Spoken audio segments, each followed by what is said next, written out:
All right, we have some charges in a cold case in Milford that we're following. And News 8's Sarah Welch on the scene with the details.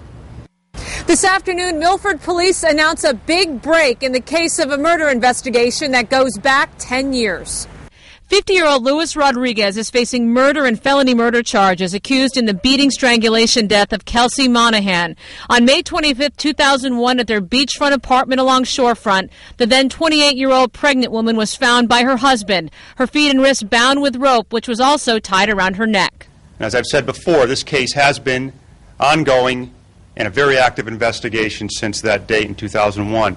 Rodriguez, who is currently in prison in Oklahoma on a weapons conviction, was a person of interest since the case began a decade ago. For years, Milford police have worked the case, conducting more than 100 interviews.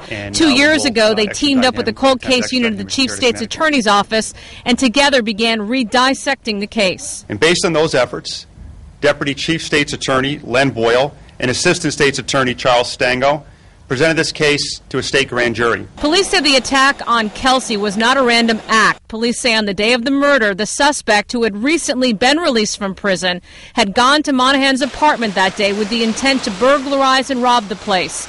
Police were vague when asked what specific evidence made them believe Rodriguez was their man. I really wouldn't want to comment on that other than from my perspective. It was good shoe leather police work by a lot of different law enforcement agencies over the course of 10 years.